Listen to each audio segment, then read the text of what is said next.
Hello everyone, good morning सबको। आज का जो हमारा टॉपिक रहेगा क्लास 12th के लिए रहेगा और उसमें हम पढ़ेंगे basics of partnership firm. Basics of partnership firm में हम देखेंगे कि पार्टनरशिप फर्म क्या होती है, उसका मीनिंग जानेंगे। ठीक है, और पार्टनरशिप फर्म के जो फीचर्स होते हैं, क्या क्या फीचर्स होते हैं वो जानेंगे। और उसके बाद हम पढ़ेंगे पार्टनरशिप डीड के बारे में। पार्टनरशिप डीड होती क्या है, तो आपके पहले बेसिक आपका क्लियर होना बहुत ज़रूरी है, क्योंकि उसी के बेसिस पर आप क्या है क्वेश्चंस को कर पाओगे। अगर यहाँ आपने टाइम नहीं लगाया, आपने सोचा कि हाँ ये थ्योरेटिकल पोर्शन है, सिर्फ हम सीधा क्वेश्चंस पर चले जाते हैं, तो वहाँ पर आपको काफ़ी दिक्कत आएगी फिर। तो इसलिए थोड़ा टाइम हम यहाँ लगाते हैं, फिर बाद में हमारे क्वेश्चंस ईजी हो जाएंगे हमारे लिए। ठीक है, ये आपके यहाँ बाद में आते हैं। पहले हम अपने बेसिक की तरफ थोड़ा इंट्रो ले लेते हैं कि हमने 11th क्लास में पार्टनरशिप फर्म के बारे में पढ़ा था, कौन कौन सी पार्टनरशिप फर्म होती हैं, टाइप्स भी पढ़े थे और उसका मीनिंग भी पढ़ा था। ठीक है, तो मैं आपको थोड़ा सा रिकॉल कर देती हूँ कि वो क्या था।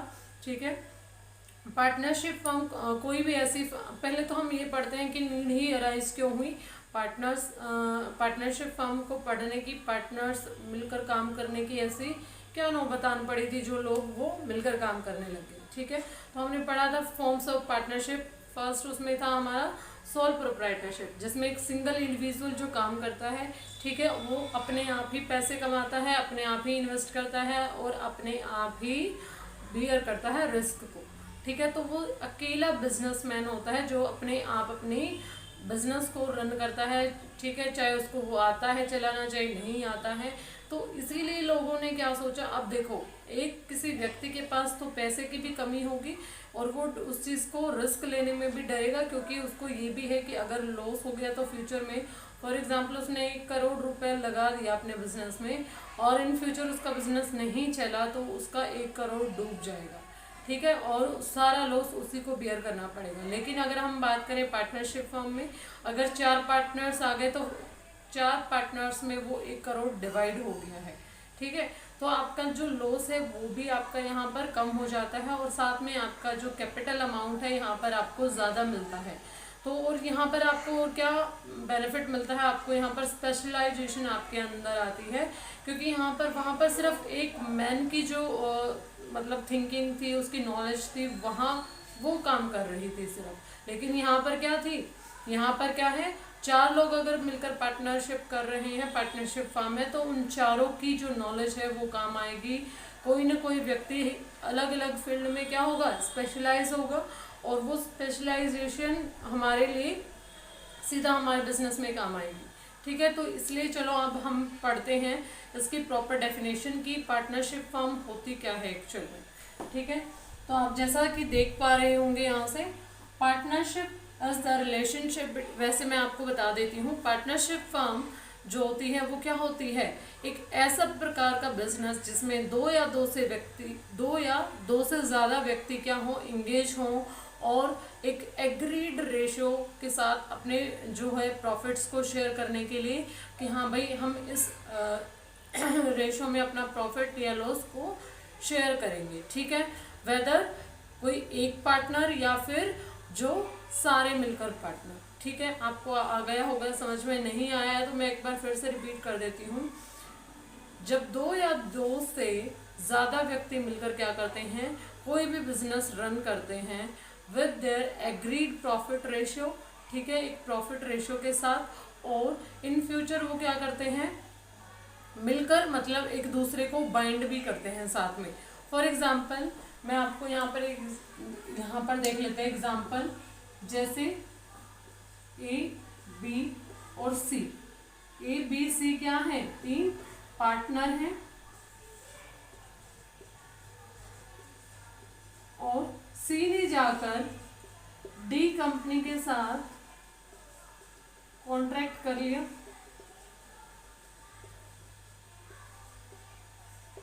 ये कॉन्ट्रैक्ट कर लिया, यहाँ जो कॉन्ट्रैक्ट हुआ है सी बाइंड करता है ए और बी को साथ में।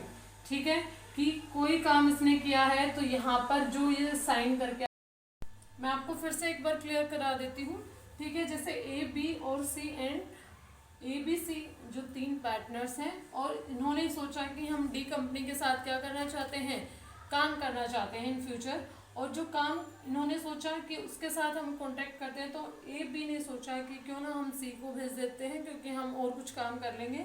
सी, तुम हमारे सभी के बिहाफ पर जाओ और डी के साथ कॉन्ट्रैक्ट कर लो। सी ने क्या किया, वो उसके साथ गया और उन्होंने क्या कर लिया, उसके साथ कॉन्ट्रैक्ट कर लिया। अब यहाँ पर उन्होंने कॉन्ट्रैक्ट जो किया है, तो वो इसमें इसका मतलब ए और बी की भी यहाँ पर कंसेंट है, उनका इंक्लूजन है कि हाँ भाई वो भी पार्टनर है, और ये तीनों का मिलकर डिसीजन इनके साथ कॉन्ट्रैक्ट हुआ है। तो मेरा यहाँ पर कहने का मतलब क्या है, किसी एक पार्टनर का काम है वो दूसरे पार्टनर के काम को बाइंड करता है, बांधता है। ठीक है, क्लियर हुआ। तो यहाँ पर यही बताया गया है, प्रॉफिट कैरिड बाय ऑल और वन एक्टिंग फॉर ऑल, चाहे वो किसी एक के लिए है, ठीक है, चाहे फॉर एग्जाम्पल किसी एक की वजह से जो है 1 लाख का जो प्रॉफिट हुआ, लेकिन वो क्या होगा, सबके साथ बटेगा। क्लियर। तो एक बार स्क्रीनशॉट ले लीजिए, चाहे एक बार इसका आप इसको जल्दी जल्दी उतार लीजिए। ठीक है, नेक्स्ट पर आते हैं हम, फीचर्स। Features of partnership. कौन कौन से फीचर्स होते हैं पार्टनरशिप के, जो कि हमारे लिए मतलब बहुत, देखो आपको डेफिनेशन क्लियर हो गई, मीनिंग क्लियर हो गया, तो आपके लिए खुद आप अपने आप क्या बना सकते हो, इसके फीचर्स बना सकते हो, जैसे कि 2 और मोर पर्सन, है ना, 2 या 2 से ज्यादा व्यक्ति होने चाहिए। अरे जब भी तो हम कोई एग्रीमेंट करेंगे ना, कोई एक सिंगल पर्सन किसके साथ एग्रीमेंट करेगा, तो इसीलिए हमारे पास क्या होना चाहिए, 2 और मोर पर्सन होने चाहिए जिनके साथ हम क्या कर सके, एग्रीमेंट करना चाहिए। ठीक है, शुड बी एन एग्रीमेंट। आप क्या होना चाहिए, आपके जो पार्टनर्स के बीच में एग्रीमेंट होना चाहिए, क्योंकि एग्रीमेंट नहीं है तो आपके पास, आपको क्या पता कौन सी प्रॉफिट शेयर रेशियो वो लेने वाले हैं फ्यूचर में। तो हम किसी भी पार्टनरशिप के बीच में क्या होना चाहिए, एग्रीमेंट होना कंपलसरी है। ठीक है, partner can act as principal और एजेंट। एक जो पार्टनर है सॉरी, एक जो पार्टनर है वो क्या कर सकता है, प्रिंसिपल का भी काम कर सकता है और एक एजेंट का भी। कोई भी पार्टनर होता है तो वो एजेंट तो होता ही है, ठीक है, लेकिन वो प्रिंसिपल का काम कब करेगा। फॉर एग्जांपल मैंने आपको अभी एग्जांपल दिया था, ठीक है, कि वो कोई भी काम करता है तो वो क्या करता है, सभी पार्टनर्स को बाइंड करता है। जब वो क्या करेगा, अपने मतलब अपने बिहाफ पर काम करेगा तो वो एजेंट कहलाएगा। नहीं, एजेंट तो वो वैसे ही है, लेकिन वो प्रिंसिपल का मीन्स अपने बिहाफ पर या फिर कंपनी के बिहाफ पर कहीं पर भी वो एग्रीमेंट में इंगेज होता है तो वो जो अदर पर्सन्स को भी बाइंड करता है, तो वहाँ पर वो प्रिंसिपल का रोल निभाता है। ठीक है, और क्या होना चाहिए, पार्टनरशिप डीड।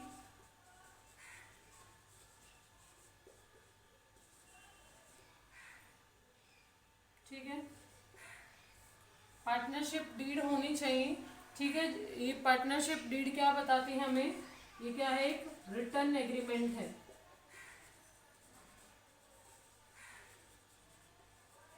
क्या है, एक रिटर्न एग्रीमेंट है जो कि क्या बताता है कि यस, ए बी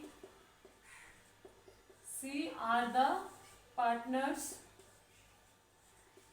कि भाई हाँ तीनों मिलकर जो है वो पार्टनर्स हैं, और जो इनकी रेशो है वो जैसे 50, 20, 30, इस रेशो में तीनों क्या कर रहे हैं, अपना प्रॉफिट डिस्ट्रीब्यूशन कर रहे हैं। तो ये क्या दिखाता है, ये हमें पार्टनरशिप में क्लियर होता है। और पार्टनरशिप डीड के अंडर कौन कौन सी चीज़ें आती हैं वो भी हम पढ़ेंगे उसके बारे में, लेकिन पहले हम आज इसके कैरेक्टरिस्टिक्स और मेन डेफिनेशन पर काम कर लेते हैं। ठीक है, तो हमारे पास क्या होने चाहिए, 2 और मोर पर्सन होने चाहिए, there should be an agreement. ठीक है, partner can act as an principal और एन एजेंट, पार्टनरशिप डीड होनी चाहिए और लीगल या फिर हम बोल सकते हैं लॉफुल कॉन्ट्रैक्ट या एग्रीमेंट, सॉरी कॉन्ट्रैक्ट नहीं एग्रीमेंट, मीन्स आपका जो एग्रीमेंट हो वो, इसका मतलब ये नहीं है कि कोई भी एग्रीमेंट लेकर आप पहुंच जाओगे और आपकी क्या पार्टनरशिप बन जाएगी, नहीं। आपका क्या होना चाहिए, लीगल, लॉफुल का मतलब आपका लीगल कॉन्ट्रैक्ट आपका होना चाहिए उनके साथ। कॉन्ट्रैक्ट और एग्रीमेंट दोनों अलग हैं। ये हम आगे जाकर आप हायर क्लासेस में हो जाओगे तब अच्छे से पढ़ोगे, ठीक है। तो आपका क्या होना चाहिए, लॉफुल एग्रीमेंट होना चाहिए, क्लियर। मीन्स आपकी कोई भी ऐसे बिजनेस में इंगेज नहीं हो सकते हो जो कि क्या है, ऑलरेडी गवर्नमेंट द्वारा इलीगल है, जैसे लॉटरी बिजनेस है, स्पेकुलेटिव बिजनेस कौन से होते हैं, वो बिजनेस जो क्या है इलीगल बताए गए हैं गवर्नमेंट के द्वारा, ठीक है।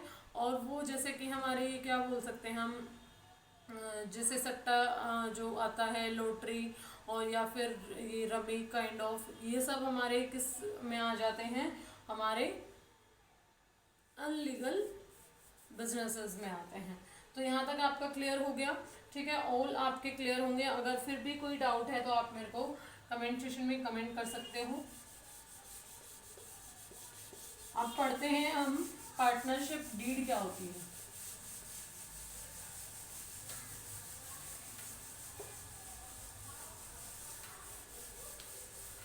और एक चीज और देख लेते हैं, इसको भी रफ कर ही देते हैं क्योंकि आपने कर लिया होगा।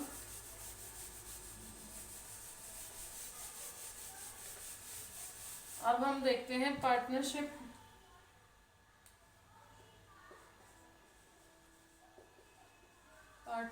जो आती है वो आपकी सेक्शन 4 में आती है और पार्टनरशिप एक्ट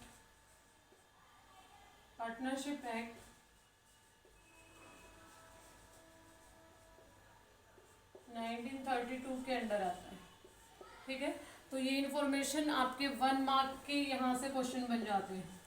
1 मार्क के जो आपके क्वेश्चन आते हैं वो यहाँ से बन जाएंगे कि पार्टनरशिप कौन से सेक्शन के अंडर आती है, ठीक है, 4 के अंडर आती है। और पार्टनरशिप एक्ट किसके अंडर आता है, 1932 के अंडर आपका ये एक्ट आता है, ठीक है। अब हम देखते हैं कि पार्टनरशिप डीड क्या होती है। बस यहाँ पर मैं आज आपको मीनिंग क्लियर कराऊंगी और फिर उसके बाद हम देखेंगे, वो आपकी बुक में भी आपके मेंशन होते हैं कि पार्टनरशिप डीड के अंदर आपकी क्या क्या चीज़ें आती हैं, डीड में क्या क्या चीज़ें शामिल हैं। मेन आपका यहाँ पर क्या होना चाहिए, आपका मीनिंग क्लियर होना चाहिए, ठीक है। तो पार्टनरशिप डीड आपकी जो होती है ये एक रिटन एग्रीमेंट होता है, ठीक है, जिसमें आपकी क्या होती है, एक रिटन कंसेंट लिखी होती है सभी पार्टनर्स की, दैट कि हाँ भाई वो क्या कर रहे हैं, इस एग्रीमेंट के थ्रू क्या कर रहे हैं, पार्टनरशिप फॉर्म में आ रहे हैं। और उनकी एक एग्रीड क्या है, एग्रीड उनकी प्रॉफिट शेयरिंग रेशो है और उस रेशो के तहत वो यहाँ पर अपनी खुद की कंसेंट से इस पार्टनरशिप एक्ट में आना चाहते हैं, तीनों मिलकर काम करना चाहते हैं, तो वो सब इसमें लिखा होता है, ठीक है। पार्टनरशिप डीड, इसका फर्स्ट पॉइंट क्या होता है, ये रिटन एग्रीमेंट होता है, ठीक है। पार्टनरशिप डीड के अंदर क्या होता है, रिटन एग्रीमेंट होता है, जिसमें क्या है, साइंड बाय ऑल पार्टनर्स। ये क्यों होता है, क्योंकि इन फ्यूचर कोई मना ना कर जाए कि हाँ भाई मैं तुम्हारी फॉर एग्जांपल लॉस हो जाए कंपनी को और वो कह दे कि हाँ मैं तो तुम्हारी फर्म का पार्टनर ही नहीं हूँ, अगर वो रिटर्न नहीं है तो, है ना। वैसे तो कोई कंपल्शन नहीं है, it is not compulsory for any partnership firm to register their firm, but फिर भी क्यों रजिस्टर कराते हैं, क्यों हम अपनी पार्टनरशिप डीड बनाते हैं और उसको रजिस्टर कराते हैं, वो इसीलिए कराते हैं ताकि इन फ्यूचर क्या कर सके, हम इन फ्यूचर उसका यूज़ कर सके, एक एविडेंस हमारे पास हो कि हाँ भाई ये लोग इसमें इंगेज थे और इतने इनके लॉसेस और इनके प्रॉफिट के रेशियोज हैं। ठीक है, अब हम इसके देखते हैं एडवांटेजेस क्या थी। Advantages of partnership deed. ठीक है, फर्स्ट एडवांटेजेस क्या है, आपके पास प्रूफ है ना, एविडेंस और प्रूफ ऑफ एग्रीमेंट। ठीक है, देखो अगर आपको दिख नहीं रहा तो मैं साथ साथ बोल भी रही हूँ, तो ऐसे आपके साथ कोई दिक्कत नहीं होने वाली है। आप यहाँ पर क्या है, लीगल, यहाँ पर आप क्या कर सकते हो, केस कर सकते हो इस एविडेंस के through. Can shoe for the can shoe for the loss. चलो ये पॉइंट नहीं लेते हैं, मैं आपको वैसे लिखवाती हूँ कि यहाँ पर हम क्या कर सकते हैं, हम किसी को शू कर सकते हैं। ठीक है, इसमें शू मतलब किसी पर केस कर सकते हैं। ठीक है, आपके पास एविडेंस है, इसी में कवर हो जाएगा, इसलिए मैं फर्दर नहीं बना रही क्योंकि आप कहोगे फिर नीचे भी सेम ही है। आपके पास एक एविडेंस है, ठीक है, कि हाँ भाई मतलब ये जो पर्सन है ये हमारे साथ था, ताकि इन फ्यूचर वो आपके साथ कोई भी मिसलीड आपको ना कर पाए। ठीक है, आपके साथ कोई भी मतलब फ्रॉड ना कर पाए। ठीक है, तो इसीलिए क्या है, एक एविडेंस आपके पास हो जाता है। और आप यहाँ पर क्या कर सकते हो, can sue to the party who engage in fraud. ठीक है, उस पार्टी को हम क्या कर सकते हैं, केस कर सकते हैं जो कि फ्रॉड में इंगेज है। थर्ड पॉइंट बनाओ भाई, पार्टनरशिप डीड के और कौन सा पॉइंट यहाँ पर आपके लिए हेल्पफुल है। यहाँ पर आपके क्या है,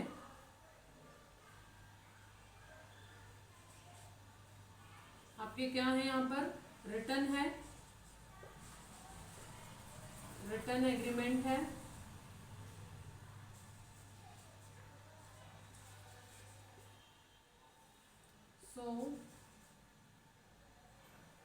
फिर से वही बात आ जाती है कि हाँ रिटर्न एग्रीमेंट है, आपके पास एविडेंस है, प्रूफ है, आप शू कर सकते हो।